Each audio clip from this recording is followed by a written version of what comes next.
terkait pelayanan yang diberikan kepada siswa di sekolah ini. Jadi kami memenuhi tugas yang diberikan oleh dosen mata kuliah manajemen berbasis sekolah. Kita langsung saja ke pertanyaan yang pertama. Jadi di sekolah ini bagaimana sistem rekrutmen atau penerimaan peserta didik baru? Baik, terima kasih. Kami di lembaga ini menerima penerimaan siswa baru. Yang pertama, yang pastinya kami mengadakan asesmen. Dari asesmen itu kami mendata anak sesuai dengan jenis kasus atau jenis kecacatan yang dialami. Dan selanjutnya untuk mendata identifikasi anak, kami mencari informasi dari orang tua mereka masing-masing. Dari situlah baru kami bisa mengelompokkan atau mengklarifikasi anak untuk dimasukkan ke dalam rombongan belajar. Terus apakah dari sekolah menentukan berapa jumlah maksimal penerimaan peserta didik baru? Memang pada dasarnya untuk anak yang berkebutuhan khusus itu ada batasan untuk jumlah siswa karena mengingat kondisi mereka. Tapi jumlahnya itu rentangnya dari 5, standarnya dari 5 sampai 10. Tapi karena situasi atau kekurangan tenaga dari kami untuk sementara atau untuk waktu yang sama, kami menerima sesuai dengan jumlah anak yang kami terima. Lalu bagaimana dengan fasilitas yang tersedia di sini? Fasilitas yang tersedia di sini, fasilitas ini biasanya dikondisikan dengan situasi anak. Fasilitas yang dimaksudkan di sini fasilitas dalam KBM berlangsung atau fasilitas untuk kelancaran mereka. Fasilitas yang dimaksud di sini di dalam kelas dan di luar kelas. Fasilitas yang di dalam kelas, tentunya yang di luar kelas itu fasilitasnya itu kalau kondisi anak ya, kalau anak yang berkebutuhan khusus kan dikondisikan dengan situasi. Kalau mereka yang mengalami cacat fisik, kami ada persediaan atau fasilitasnya menunjang dengan adaptasi mungkin adaptasi jalan yang sarana jalan menuju ke kelas, dan juga adaptasi kursi roda. Selanjutnya kalau fasilitas yang ada di dalam kelas, dari sini kami harus mengkondisikan atau mensituasikan sesuai dengan keadaan anak. Jadi cara pemberian atau cara pembelajaran yang ditransferkan kepada anak, kami memakai sesuai, contoh saja kalau sesuai kecacatan mereka, kalau fasilitasnya mungkin dia tunarungu bicara, tunarungu bicara, berarti kami dengan cara kami dengan isyarat. Kalau dia low vision, fasilitasnya ada braille. Jadi intinya fasilitas yang diberikan kepada anak dalam KBM berlangsung itu dikondisikan atau disesuaikan dengan keadaan yang anak alami. Apakah selama pandemi COVID ini ada hambatan-hambatan dalam KBM atau kegiatan KBM? Sejauh yang telah kami lakukan itu tidak ada hambatan karena anak-anak kami walaupun mereka punya kondisi seperti ini, tapi upaya dari pihak sekolah dan guru-guru untuk bisa mempertahankan supaya KBM terus berlangsung itu dilakukan dengan cara online, divideokan karena anak-anak kami kan berkebutuhan khusus atau diberikan tugas yang dalam bentuk segala macam upaya gambar apa sesuaikan dengan anak supaya anak itu bisa untuk menerima pelajaran berlangsung seperti biasa. Selain divideokan, kami juga bisa mengantar soal ke rumahnya. Selanjutnya kita berbicara tentang pengembangan minat dan bakat siswa. Jadi bagaimana sekolah memfasilitasi siswa untuk mengembangkan minat dan bakat mereka? Kalau mengenai minat dan bakat anak, sekolah memfasilitasi dengan mengembangkan, memberikan kesempatan atau peluang kepada anak manakala ada kegiatan perlombaan dari pusat, dari pokoknya ada peluang untuk mereka dilibatkan untuk ikut perlombaan. Disitulah mereka punya kemampuan, mereka punya bakat itu kami mulai tampilkan, kami mulai gali. Dan untuk saat pandemi ini mereka dilakukan lewat online, semua divideokan, dikirimkan. Pokoknya mereka terus tetap mengikuti perlombaan minat bakat KBM, terus berlangsung selama pandemi, tidak ada kendala.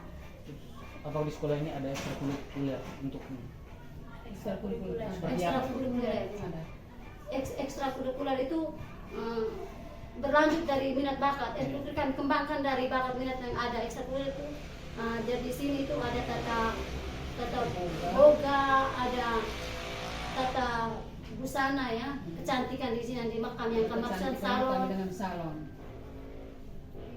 musik, menjahit, tata busana. Terus pada masa pandemi seperti sekarang ini, apakah sekolah mengalami hambatan berkaitan dengan upaya untuk mengembangkan minat dan bakat siswa? Yang sejauh yang kami alami ini, kalau tidak ada hambatan, boleh dikatakan tidak ada hambatan karena kami melakukan sesuai dengan keadaan anak. Kami mengikuti dan perkembangan yang mereka alami cukup baik. Oh, berarti pandemi sekarang tidak ini Melihat situasi pandemi, kalau manakala harus diadakan di sekolah, kalau di luar sekolah pun kami tetap upayakan dengan teknologi yang ada. Terus untuk siswa-siswa yang tadi yang seperti Ibu jelaskan tadi, ada siswa yang diikut lombakan, pastinya akan ada apresiasi atau reward yang diberikan kepada siswa dari sekolah.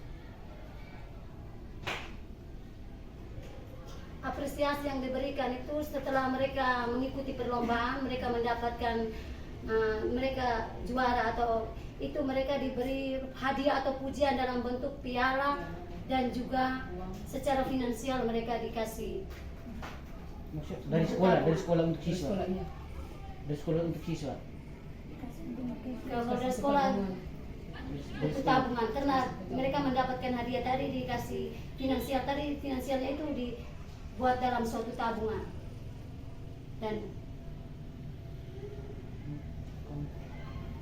apakah sarana dan prasarana yang tersedia sudah dimanfaatkan secara optimal? iya, jelas sudah maksimal digunakan karena mereka setiap hari sekolah, toh? Jadi mereka memerlukan atau menggunakan fasilitas yang ada. Untuk fasilitas tadi, mungkin di sekolah ini menyediakan kendaraan khusus atau bis khusus itu untuk pelajar yang pastinya di sekolah ini tidak semuanya tinggal di asrama kan? Ada yang tinggal di luar. Apakah sekolah menyediakan bis khusus atau kendaraan khusus untuk mereka yang tidak tinggal di asrama?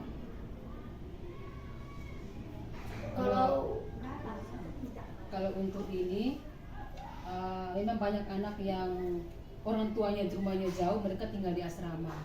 Terus nanti kalau ada anak-anak yang tinggal di sekitar Kota Maumere, mereka diantar jemput orang tuanya, tapi dari sekolah mereka mendapat bantuan juga untuk uang transportasi.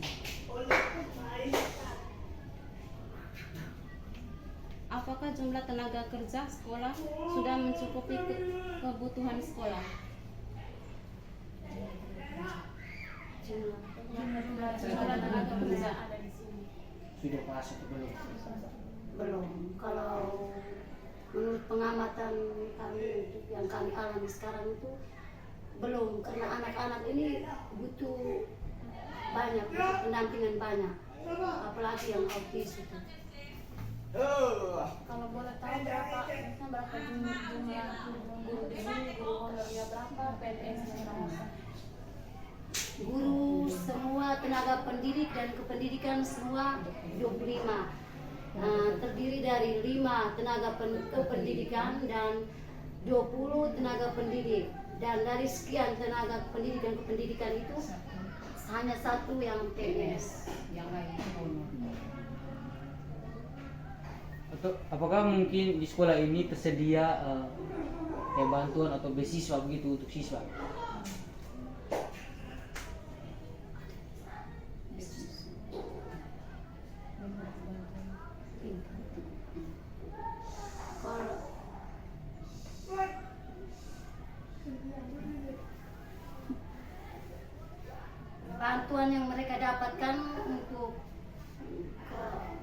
4 tahun terakhir ini mereka mendapat bantuan beasiswa dari bantuan Pintar, Indonesia Pintar kan. KIR, iya, Kartu Indonesia Pintar. Tapi untuk jenjang SMP dan SMA.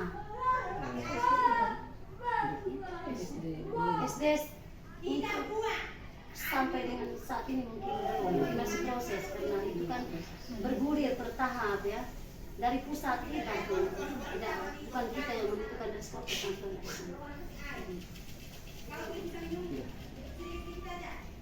Jadi mungkin sekian saja beberapa pertanyaan dari kami.